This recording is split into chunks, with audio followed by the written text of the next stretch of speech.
Hi, and welcome to A Plus Home Tutoring presents English Language Learning for the Deaf and Hard of Hearing. Today's lesson, we're looking at parts of speech.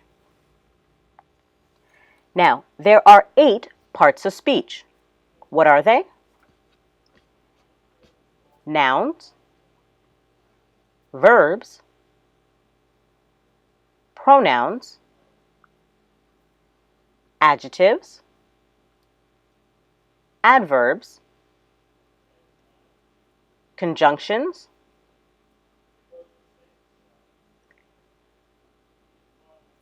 prepositions,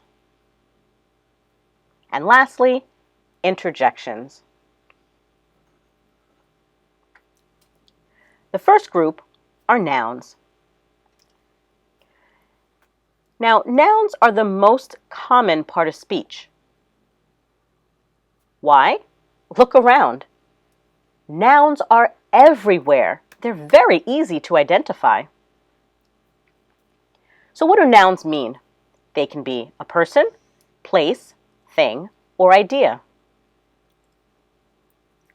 Now, animals, they're inside of the group of a thing.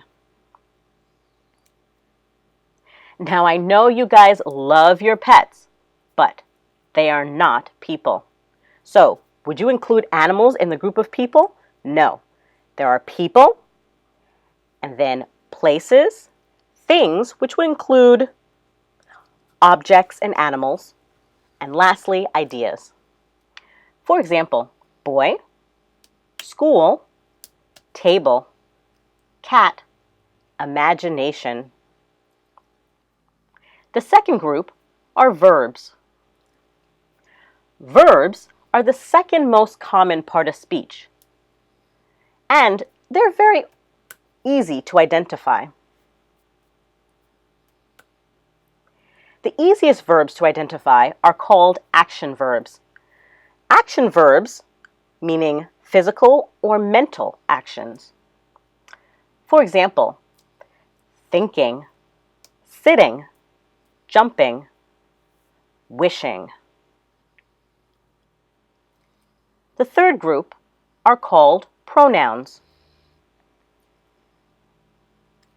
Now, pronouns, they replace nouns in sentences. Why?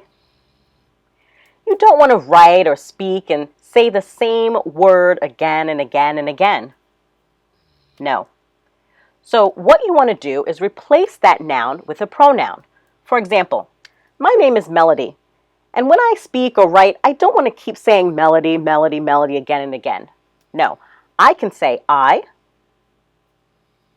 she,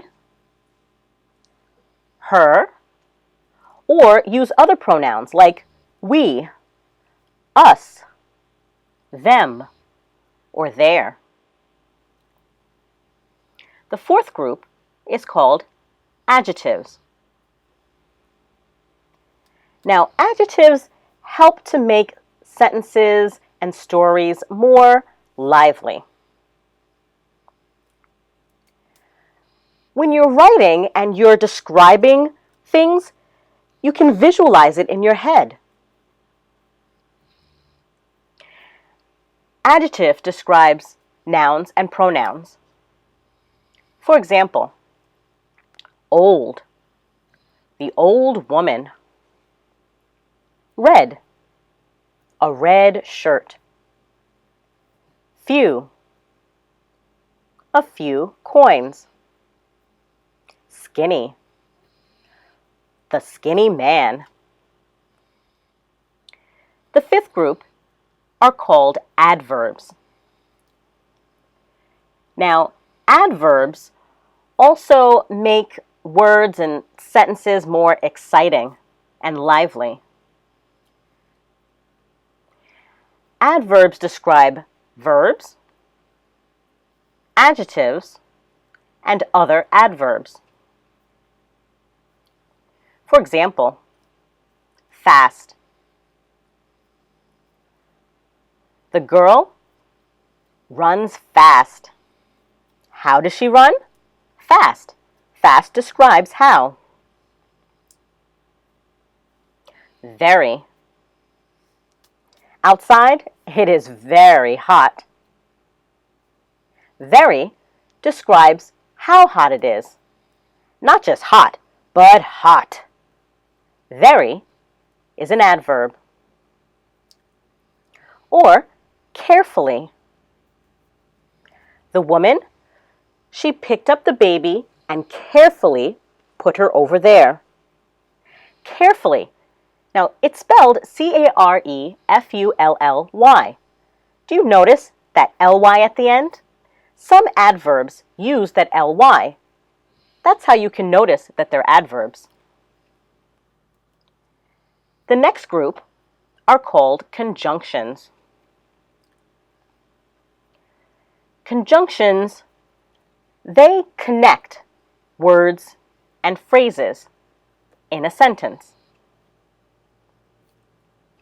For example, and, but,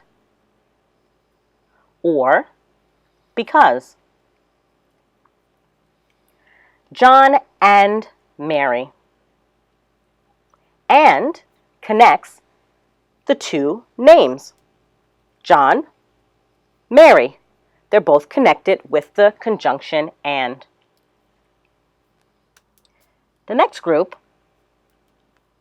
are prepositions.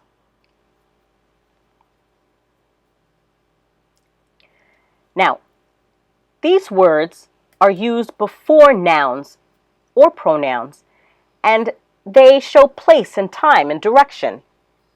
They're used to modify words in sentences. For example, about, by, with. I go to the store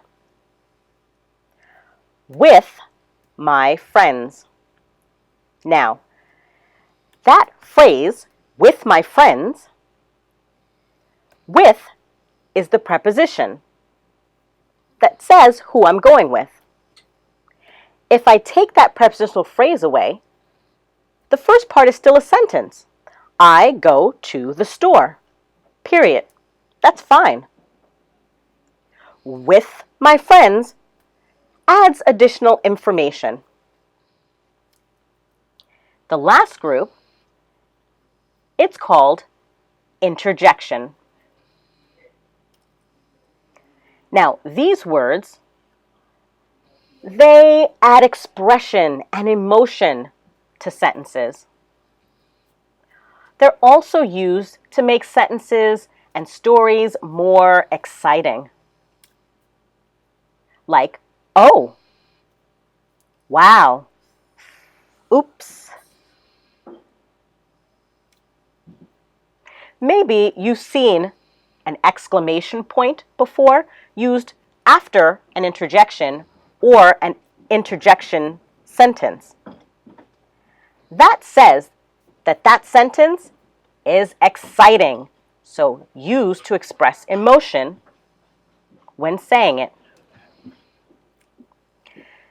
Now, this was just a quick review, so please in the future come back and search for more videos that really go in depth with all of these different parts of speech. I'm going to explain more of their meaning, give you more examples, and really show you how to use them properly in sentences. So thank you, and I'll see you next time. Bye.